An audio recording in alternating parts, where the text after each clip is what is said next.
बे जाथायखौ बयबो नुदों आरो बयबो दुखु मोनदों।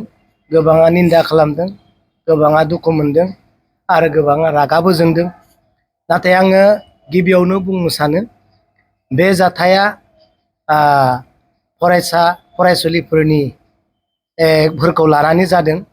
नाथाय बे जाथायनि दायनिगिरिया आं सानो फरायसा फरायसुलि जायफोर स्टुडेन्ट प्रेजेन्ट फरायगासिनो दङ बिथांमोननि बे गोरोन्थि नङा। बिथांमोनखौ थुनज्लायग्रा आरो बिथांमोनखौ बिथोन होग्रा इनडाइरेक्ट डाइरेक्ट सोरबा दंथारो।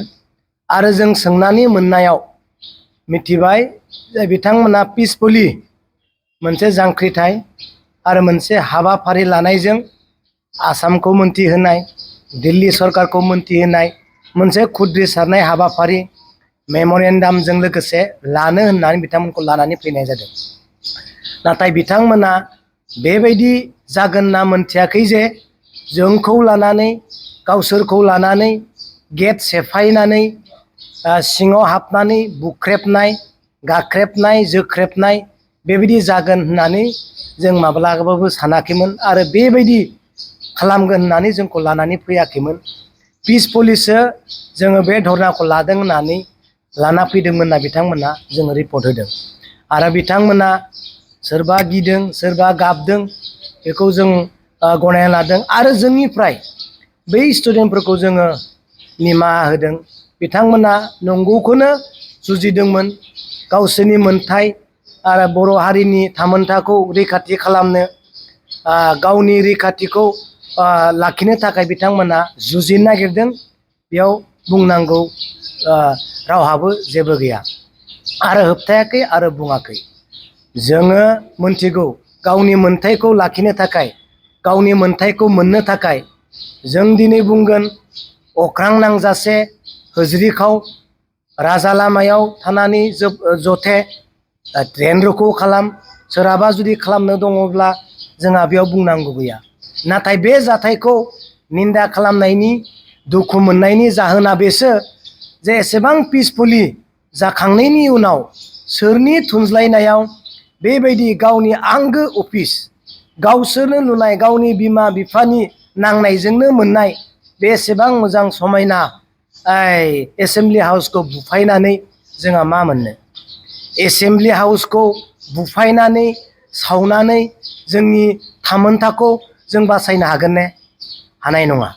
सोरबा दिनै समायना सिख्लाया हाग्रामा महिलारिखौ नोङो गुन्दा, हाग्रामाखौ जोङो बुथारगोन, हाग्रामाखौ जोङो सिथारगोन बेबायदि बुंनायजों दिनै एसटि होनांगौनिफ्राय जोंखौ गावखौ बासायनो हागोन ने?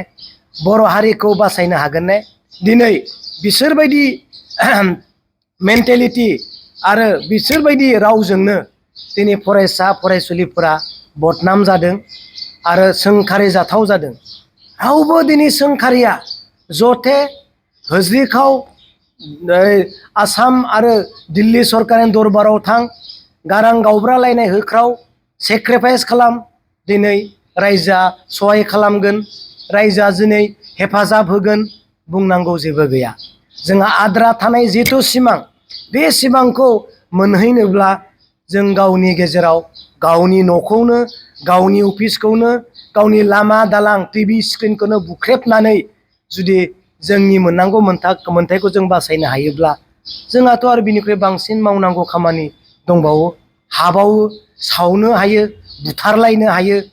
अब्ला दिनै मा जागोन? बेखायनो जों गोबां कलेजनि स्टुडेन्टफोरजों रायज्लायबाय, बिथांमोनाबो दुखु मोनदों। बे लाइनाव जों गैया आरो बेबायदि परिस्थितिनि थाखाय जोङो ओंखारनाय नङा होनना बिथांमोना खोथा होदों। दिनै दिपेन बर' सार बिथांखौ खावलायदों, नोंथांमोना मा रायज्लायदों, मा बुंदों, मा रायज्लायना फैदों बेफोर गासैबो खोथाखौ नोंथांमोना गावसोरनो मिथिगौ। इन्टारनेलि, इनडाइरेक्ट, डाइरेक्ट नोंथांमोना सरकारजों मा रायज्लायदों, इउपिपिएल, एबसु, माहारियारि आफाद, सिसिट'आनो होन, जिखि जाया आफाद, माहारि आफादा नोंथांमोना मा रायज्लायदों सरकारजों नोंथांमोनानो मिथिगौ। नाथाय बेखौ खावलायदों। उन्दै उन्दै सेंग्रा सिख्लानि साननाय आरो गोसोफ्रा गरम, बिसोर जेखौ हायो बेखौनो मावनो गोसो जायो। जेखौबो मावनो हायो बिथांमोना। नाथाय दिनै बेबायदि गाज्रि खामानियाव बिथांमोनखौ थुनज्लायनाङा दिनै खावलायदों। मावलांबाय था, आवगायलांबाय था। दिनै हाग्रामा महिलारि सार बिथाङाबो, दुलाराय बर' फरायसा आफादाबो, इउजि ब्रह्म सार बिथाङाबो, प्रमद बर' सार बिथाङाबो, लरेन्स इस्लारि सार बिथाङाबो साफ्रोमबो बर'नि दैदेनगिरिफ्रा बुंबाय एसटि होयोब्ला थाखानाय एसटिया जेबो खहा जायाजासे होनायाव जोंहा बुंनांगौ गैया होनना बयबो बुंखाबाय। बेखौ फरायसा फरायसुलिफ्रा मिथिनानै ला। हाग्रामायाल' बुङाखै, प्रमदाल' बुङाखै, लरेन्स इस्लारिल' बुङाखै, गासैबो दैदेनगिरिफ्रा राजनितिजों जड़ित थानाय दैदेनगिरिफ्रा बुंजोब्बाय। बिनि ओंथिया जाबाय आंनि मोननांगौ सम्पतिखौ आं जुदि मोनखाबायब्ला, आंनि मोननांगौ गोहोखौ आङो मोनखाबायब्ला, आंनि गोहोखौ दानख'नानै गुबुननो होआजासे जुदि गुबुन गोहो होनो गोसो सरकारा जादोंब्ला आंहा बेयाव आपत्ति गैया होननानै बुंनाय जादों। आंनि सम्पतिखौ आंनो बिफाया होखाबायब्ला, आंनि सम्पति मोननांगौ गासैबो गोहोखौ आंनो होखाबायब्ला आरो आंनो होनायनि उनाव आंनि गोहोखौ दानख'वालासेनो गुबुननो जुदि सरकारा बिफाया बिगबाया जुदि गोहो होनानै लाबावोबा आंहा जेबो बुंनांगौ गैया होननानै बुंनाय जादों। अब्ला जोंनि गोहोखौ लस खालामा जासे, जोंनि बोलोखौ, जोंनि खेमथाखौ दानगारा जासे सोरनोबा गोहो होनायाव जोंहा बुंनांगौ मा दं? गैया। नाथाय बिब्दि होननानै जों जे जिरायना थानांगौ, नोंथांमोना दे जिरायना थानांगौ, हारिनि थाखाय जिरायना थानांगौ, बेबो नङा। खिन्थु जों बेयाव बिब्दि गैया। नाथाय आं खावलायदों सेंग्रा सिख्लाफ्रा साग्रिद जानानै था, रायजोफ्रा साग्रिद जानानै था, मोननांगौ मोनथायनि थाखाय नांलांनांगौ, हरजे खालामनांगौ, मावनांगौ खामानिखौ मावलांनांगौ। नाथाय बेयाव गाज्रि खामानियाव लानाङा होननानैसो दिनै बुंगोन। जोंहा बेयाव बुंनांगौ जेबो गैया आंनिफ्राय। आरो जायफ्रा गाज्रि आवाज होबाय, गाज्रि रावजों रायबाय, बिथांमोनखौ एबसुनिफ्रायनो थांनानै बुजायहैदो, आबोबनिफ्राय थांनानै बुजायहैदो, लोगोफ्रा लिंहरनानै बुंदो नोंथांमोननि बिदि गाज्रि रावनि थाखाय, नोंथांमोननि बेबायदि गाज्रि आखुनि थाखाय जोंनि मुभमेन्टआ दिनै रायजोजों सोंखारि जादों, दुखु मोनजादों। आरो बे लाइनजों थाङोब्ला दिनै रायजोआ जोंखौ समर्थन खालामनाय नङा।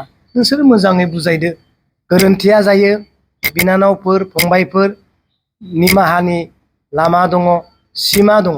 बेनिखायनो आं बेखौसो खावलायगोन, नोंथांमोना नोंथांमोननि खामानि मावनांगौखौ मावलांबाय था, थाद'नाङा, मेंनाङा। बेनो आंनिफ्राय नोंथांमोननिसिम बुंनाय। Thank you. सोरबाया आनजाद नागारनानै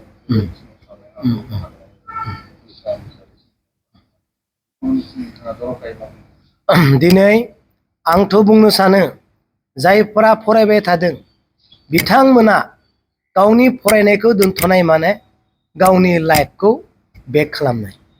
फरायसानि अनगायै रायजोफ्रा ओंखारनांगौ। गोबां फरायसा फरायसुलिफोर बेबायदि दङ फरायनायखौ गारनानै बेकार। गोबां रायजोफोर दङ, रायजोफ्रा बुंबानो ओंखारो, लोब लोब ओंखार।